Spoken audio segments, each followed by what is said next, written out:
Hello, and welcome to another episode of Health Yes, where we talk all things public health. I am your host, Andrea Gomez from Cameron County Public Health, and I am so excited about this episode. We have a wonderful guest with us, which we are incredibly fortunate to sit down and talk to. We have Dr. Tara Kirksell joining us from the Johns Hopkins Center. Tara, we're so excited to have you with us. You have such an interesting background from your career that has taken you from the highest levels of being an athlete to the highest levels in public health. Would you mind telling us a little bit about yourself? Yeah, sure. So I'm Tara Kirksell. Right now, I am a senior scholar at the Johns Hopkins Center for Health Security, and I'm also an associate professor in the Department of Environmental Health and Engineering.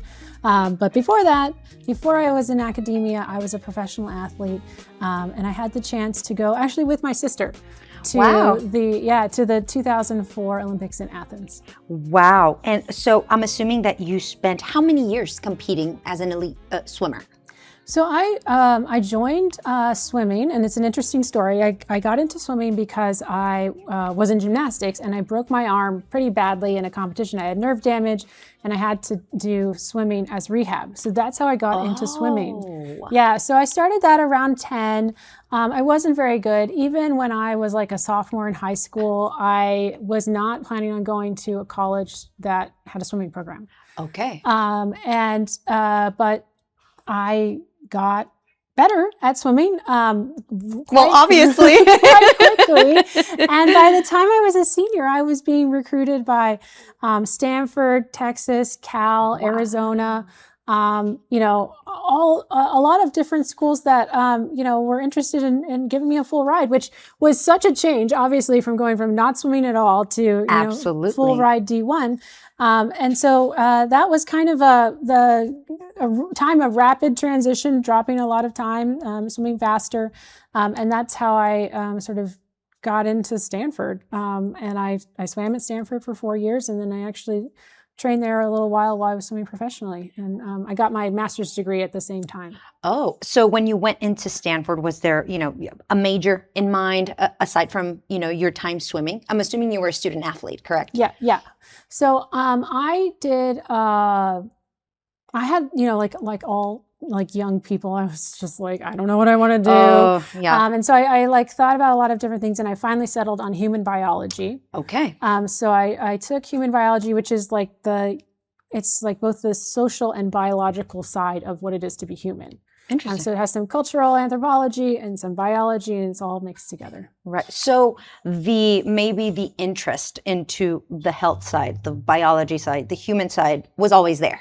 Correct? Yeah, yes. Okay. Yeah, and actually, so then after that, I was able to do this thing called a coterm, where you can stay an extra year and get your master's degree. So I did that in anthropological sciences, which is still closely connected to human biology. Of course. And I took this class called Contagion and Conflict, which was taught by my advisor, Ron Barrett. And he was able to sort of generate this spark of interest in, conflict, biosecurity, the different sort of things that are, I guess I would say, the dark side of biology. Okay. So I started thinking about, we read this exercise called Dark Winter, which was like a simulated anthrax attack in the US. And I just thought it was the coolest thing ever. And I don't want to jump ahead in the story, but when I retired from swimming, I had swum professionally years later. My boss, my then boyfriend, now husband's roommate's dad. Oh, it's okay. I don't know what you're going to say, but that just right there is. Took us out to dinner and was like, "What do you want to do with your life, Tara?" And I was like, no, not the question. Yeah, but I was like, "Well, this thing I learned about in class is really interesting." And he was like, "I know the people who wrote it." Yeah, and he was like, "Why don't I set you up your a call?" aha moment, the thing that made you look at it in a different light, he knew the author of what you had read, or wow. And I still work for that person. Really? Yeah. Oh, that is so cool. Now, this I mean, it's not a sudden interest, but just that aha moment came after swimming, after competing, and So coming back. I retired from swimming. I see. And I mean, after I finished my master's, I trained for a few years and had done a number of different things professionally, and then I retired and was like, at the point where now I need to do something that's not swimming.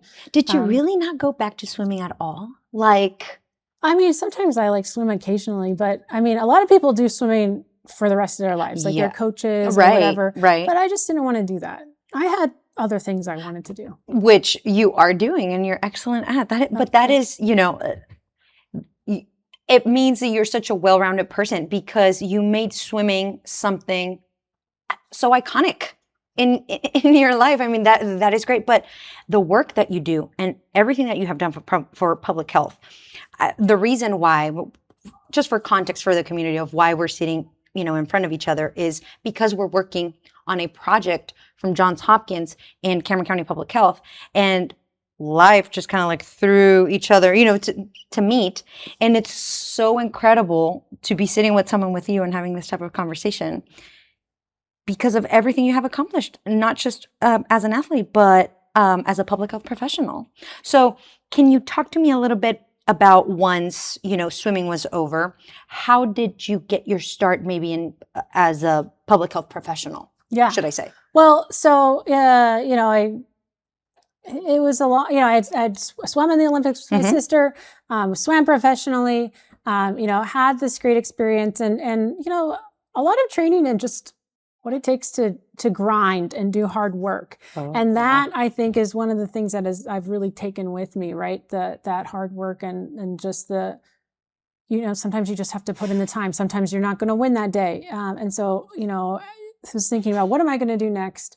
And this connection that I had, he put me in touch with my boss, Tom Inglesby, and I had a phone call with him. And he was like, maybe you should come out here and work for us. And so that's what I did. Wow. So that's how I moved to biosecurity, public health, health security, that kind of thing. Wow. So did you carry anything over from swimming into like the public health realm, maybe? Oh, yeah, I think so. I mean, public health is a grind. Like I was saying before, like I learned to grind. And public health is like, sometimes you got to work hard and not see the results for a long time. Right. And so, coming to public health, coming to work actually at the time it was a healthcare think tank or public health think tank, health security think tank. I had came in as a ground entry level analyst, right? Okay. And it wasn't like, here's this big shot like Tara, it was like, no, Tara, you're going to do the references for this paper. Oh. Or like one time I remember I had to like say what paragraph the reference was in. So I was like, it's like a 500-page document and I was like counting paragraphs. And I was like, my goal is to do one of these per like 25 seconds. And so I was like timing myself to try to You were competing with yourself. Yes, yeah. So started out there and was, really trying to, make it from there. I see. And how has the work evolved, from starting doing that to now? I mean, I know that's probably a few years. This was 2009, 2010? Yeah, 2009 is when I started. To now it's 16 years, 17 years, correct? Yeah. It's kind of weird to think back. I mean, 16 years is a long time, but it's also like 17 years kind of. It's kind of, it doesn't seem that long, and then it does seem like a long time. Maybe because a lot has happened. Yeah, I mean, I've had like 2 kids, they're like not young. And so I think though, that has really changed. I mean, the field of public health has changed drastically. The information space has changed drastically. And of course, my work has changed, right? I went from doing the grunt work on people's projects to leading my own projects and thinking about like, what do I think is important? What do I think is we should do in the world? Right. And so, and going out and getting the funds to be able to do that. So I think that has, really changed over the last 16, 17 years. But, at the same time, it doesn't stand still. We've had a lot of things go on in the biosecurity space, and we've had the pandemic that changed everything, and so things are different than they were back when I was like a baby analyst. Yes, I mean you are exactly right. In 16 years, a lot of things happened aside from changing. But if people were to hear the term biosecurity, um, what do you think? What would be the best explanation for them to understand in Yeah. case they're not that Oh, familiar? yeah. So biosecurity is really about preventing the use or the escape or the opportunity for a biological agent to cause problems. So it I could see. be preventing terrorist use of a bioweapon, or it could be improving lab safety. I mean, and public health is really tied into that because, having a great public health system, having a great healthcare system makes it so that you can prevent things from getting out of control, and you can also identify when something has happened. Okay. Even it could even be just a natural pandemic, obviously, like COVID happened. And so it's sort of thinking about just how do we prevent biology from being bad. I see. From hurting us or from, okay. And after all these years and things like COVID happening, and I'm pretty sure there are many more other, maybe not necessarily pandemics, but diseases that have been going on. Is there anything that still surprises you to this day, like coming from the public health perspective, maybe? I think back when we first started having issues with misleading health rumors, I think I was surprised by some of them. I was surprised that when we first started looking, we thought that they would be about the health rumor itself. And I think the thing that surprised me then was that this is not about the health issue of the day. It is about these other political, social, financial goals that people have, and then they take this public health thing and use it as the vehicle for that. I see. And that was surprising. I mean, surprising to me. Now I'm like, I think a little more cynical. When I see some crazy rumor, I'm like, yeah, of course they said that. You look at it with different eyes. Yeah. Of course.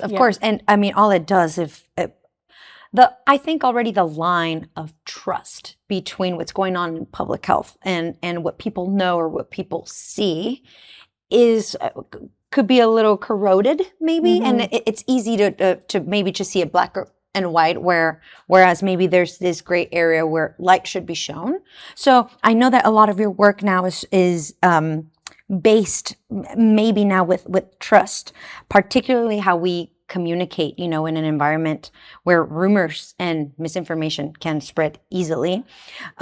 What is there a difference between correcting maybe misinformation and actually rebuilding trust? Oh, there's a huge difference. And in fact, correcting misinformation, I feel like sometimes does the opposite, right? Because people don't want to hear you say they're wrong.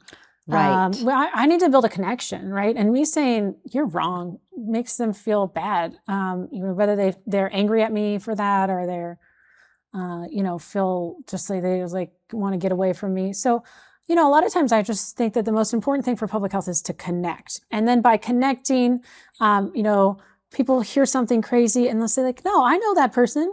I know that that's not true. And so I think that's really the most important thing. I think I sometimes have been frustrated from the public health side that public health is like, oh, these people don't understand. They don't know what they're talking about. Or there's these crazy rumors. And they do sound crazy, but at the same time, people have reasons for why they believe certain things. Right. And, they've had a life experience. They're part of a specific group.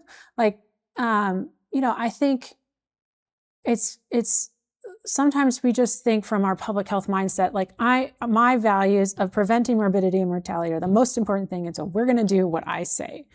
And I just think a lot of times we got to listen to people, and maybe they have, they want to putting food on the table is the most important thing. Right.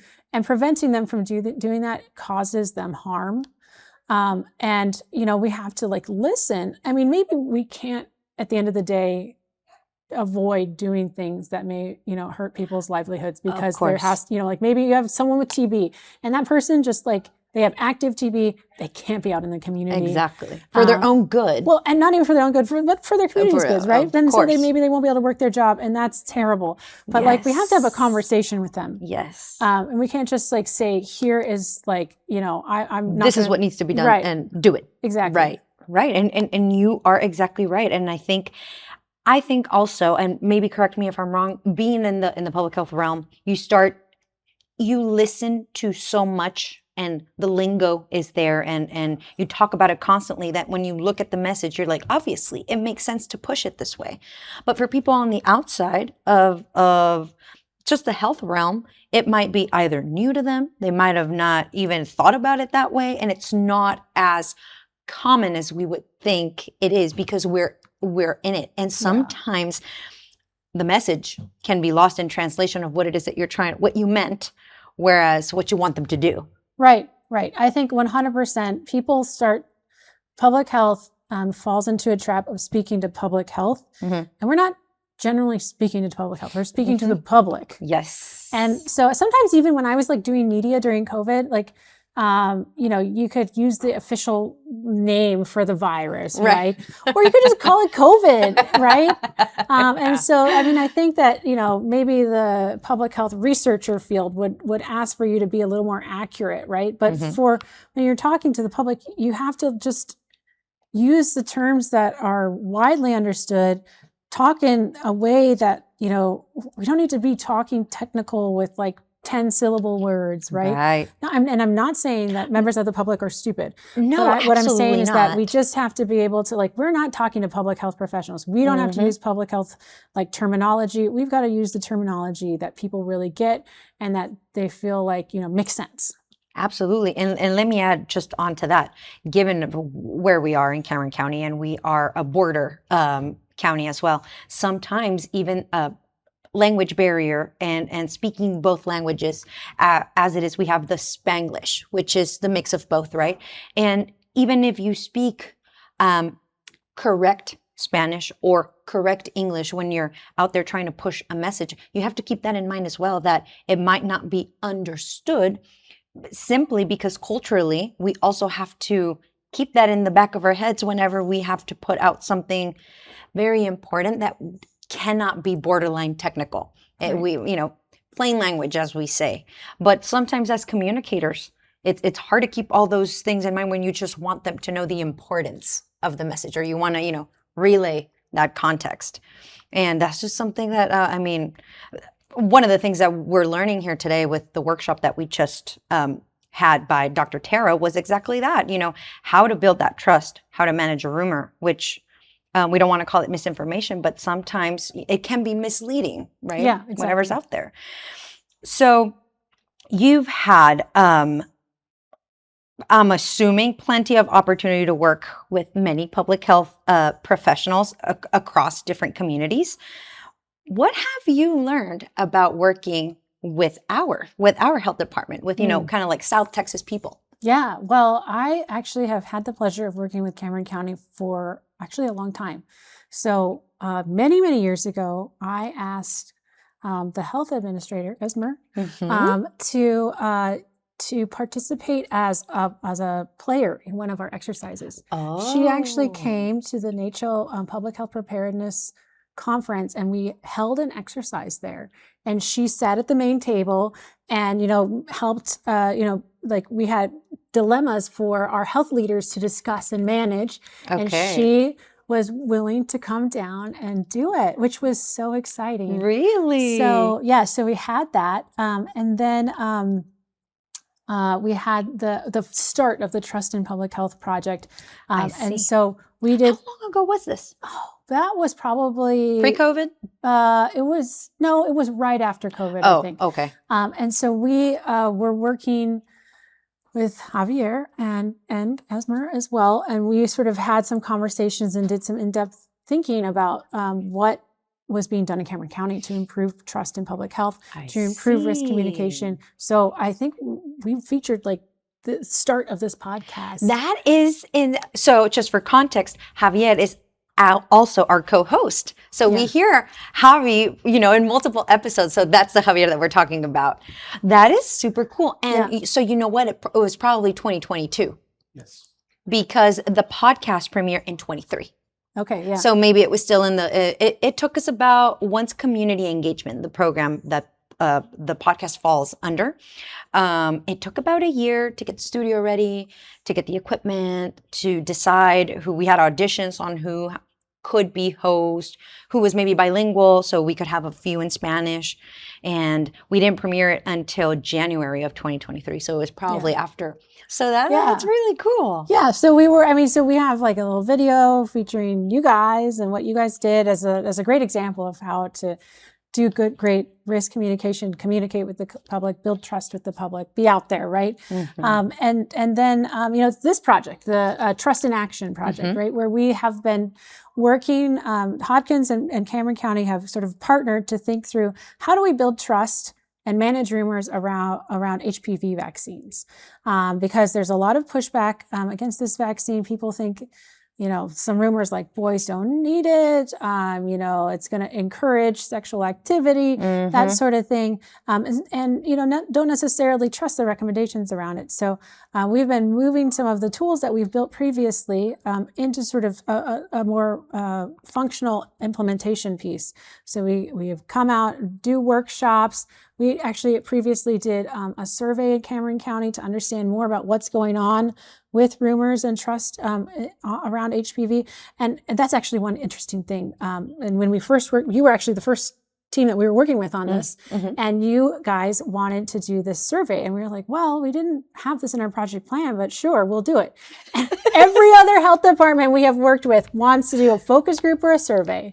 Really? Yes. So it was like health departments want to know what they want to hear it from people, right? What the rumors are and what the needs are. And so we start with that. And then we have this sort of workshop where we bring people together from different aspects of the problem, right? Like who's providers, who's educating, the health department, all come together. And then we have a little bit of a training. We work together around it. We're thinking about what phase 2 could look like. We're at the end of our project period for phase 1. But it's been great. We were here in Cameron County. We did some work in Puerto Rico, which was that is so cool. Yeah. So same project, but in different areas? Yes, and different too. Each place got to kind of pick the thing that they wanted. I right? see.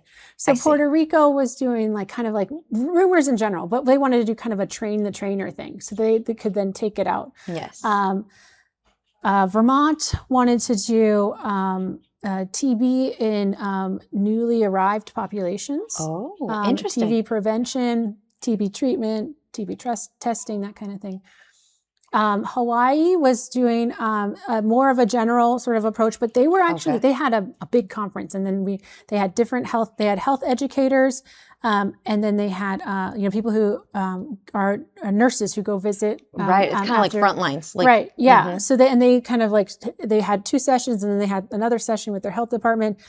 So sort of like a bigger training session. And then in Kitsap County, we mostly focus on focus groups around safe infant sleep. It's like, how do we build trust around that?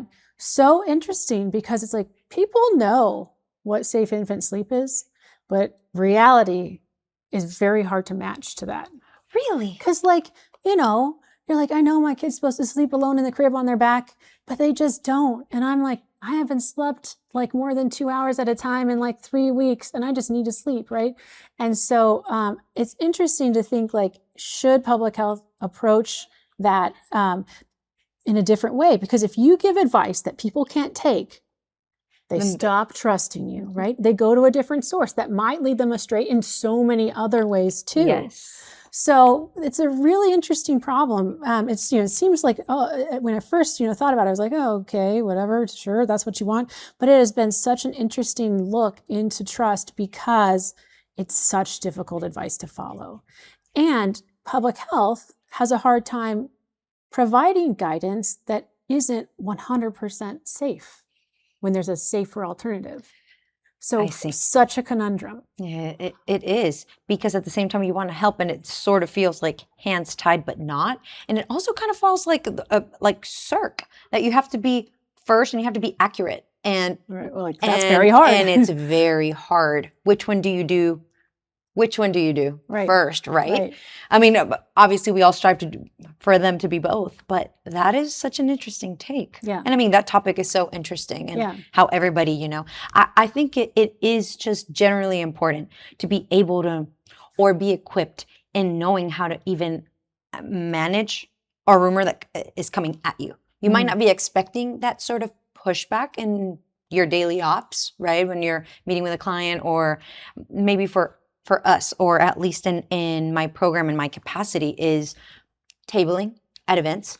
They see a logo, they go at you, maybe with questions, maybe with suggestions, maybe comments. Some of them might be nice because of previous experiences that they might have with that particular logo that they're looking at, that agency or what have you.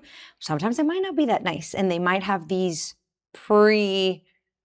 ideas of something that has to do with our department or that agency, and they might not always be so nice. And so when somebody comes at you with maybe information that's not completely accurate, some people don't know how to manage Yeah. that And information, it's different right? every time, because the person Exactly. could be more or less aggressive. Exactly. I think it's important to sort of be listening. People want to be listened to, even if you're like, I don't think anything you're saying is true. But people want to be listened to. But then you can also use this thing that a lot of you actually can watch it with when politicians do news stories. There's a pivot, right? You can say like, that's really great. And what I'm hearing from you is that you really care about your kids. I care about my kids too. That's why I got them vaccinated. And so, I think that you can sort of, that's not going to work on everyone. Right. But But it's a good strategy. It's a good start. Sometimes you say like, I'd love to be able to answer your questions. Here's my card. Anytime you have a question about, your vaccines going forward, I'd love to be able to answer them for you, so that in the future, if they do have a question, they can reach out. Now, sometimes that's you got to be thoughtful about it, because another avenue of the work that I'm doing is we had it's about harassment of public health researchers. Oh, really? And so the hate mail that we get when you open that door, right? Yeah. Of like, yeah, go ahead and. Well, I don't even open the door. I just get stuff sometimes. They knock and they ring the bell. It's pretty vulgar, and sometimes Really? it can be like direct threats. Oh, I've actually, we did a survey, and some people had seen vandalism. What? Calls to family members, pictures of them with their kids. It can get real nasty. Well, I mean, goodness. people feel like, there was a survey that said like people feel like they're justified in harassing public health officials, which I don't think that's true. That is the furthest from the truth. Right. I mean, I think we can disagree, and we can respectfully disagree. Right. And people, I think, felt justified in some of the ways that they're doing. Is like, because you're making me wear a mask. I was like, well, I'm recommending you wear a mask. Okay? Exactly. But it's just like, I see why people do it, but I still don't think it's appropriate. No, of course not, because nobody would want to open up an email and read, Actually, I tried to put the contents of the email in a presentation I was doing for National Academies, because I was like, you don't get it when I put when I just like blank out the word. Entire thing blank. And they were like, we can't put that you can't use those words in a National Academies presentation. I was like, I'm not going to read them out loud. Right. And they were like, no. That is put stars. Insane. Yeah. That is insane. But also the reality, yeah. It sort of goes back to how you have to see both sides of everything, and there's like darkness and light to everything it is that we do. We try to do good, and we try to push a certain message out for the good, like you said, not just of people, but the community itself. And sometimes it's not met with kind words, right, or nice thoughts. Yeah. So that is so, Tara, that's crazy. Sometimes, I'm like, there's this guy named Bone Crusher Bob who like harasses a ton of women, and it's not funny. I shouldn't laugh. I finally got something from him, because I had heard about him from all these other women, and I finally got something. And I was like, I made it. I should be honored. But it's just like, insane. They like say things like, you should all be executed, and call us like Nazis. It's like intense. Oh my goodness. Well, also you think about it.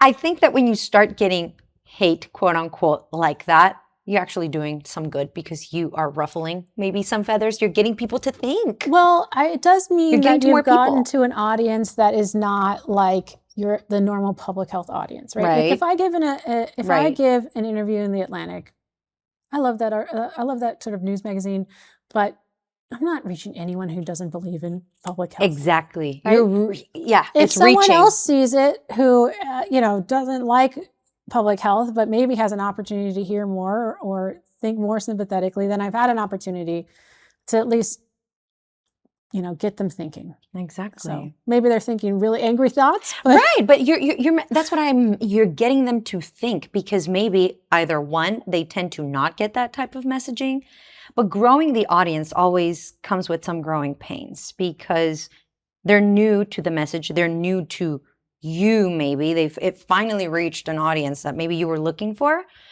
although it sometimes comes with not so nice. Yeah. Not so nice. I'm sort of reaching the final questions here, unless you have anything else to add that I haven't, touched on. But this is maybe, I don't want to call it a basic question, but I am interested in knowing the answer. What gives you hope about the future of public health? I think it's that I believe that all people are generally good. And I think that even when we have opportunities to be out in the community, you might meet someone who has a political view completely separate from your own, or has this negative opinion about public health. But you fall down on the ground, or something happens, they're going to help pick you up, right? And so I do think it just takes time, it takes connection. And not everyone can be convinced, but people are trying to do the right thing in general. And so I think that at the end of the day, I feel like there's opportunity for progress. Nicely put. And now, if listeners remember just one thing from this conversation, what would you want that to be? I think if people were to take one thing from this conversation, the thing I would like to emphasize is that public health really wants to help members of the public live healthier, happier, safer lives. And if you've got a question and you don't think, and you're thinking, you're seeing something, you're like, how does that align with happier, healthier, safer lives? And you've got a question, ask. Because I think public health is full of people who want to help. They're like librarians. Have you ever come across a librarian? Librarians are not like the historic people, right? No, they're not. You go to the library and they're like, let me list the 30 ways that I want to be able to help you right now, right? So I think that if you have a question, it's public health related, call up your public health department and ask them, because I think they're interested in providing you with an answer. That is such a cool question, because comparing us to librarians, I don't think we can get any better than that. Especially because also reading is so important, and Yeah. But thank you so much, Tara, for joining us, for spending some time here in Cameron County. Right now, we're recording this episode at South Padre Island. So hopefully you have a great rest of your weekend. Oh, I'm excited. I took a little run on the beach and I was like, this is fantastic. I've never been to a barrier island, and I walked in the water. I was like, it's so warm. It is. I mean, even though I work at Hopkins, I live in the Pacific Northwest, and the beaches are not like this. Very different. Very different, but I'm glad you're enjoying it. I hope you enjoy the rest of your weekend. Thank you for sharing your expertise, not just here in the podcast, but also for the workshop that we did together. That was amazing. Just building professionals for, stronger daily operations, right? And giving them the right tools. And just building that greater trust in the communities that we serve. So also a big, huge thank you to our listeners for sitting through another episode with us of Health Yes. Make sure to like us on Facebook, follow us on Instagram, and make sure to turn on those notifications on Spotify whenever we put this episode out. Thank you, and see you on the next one.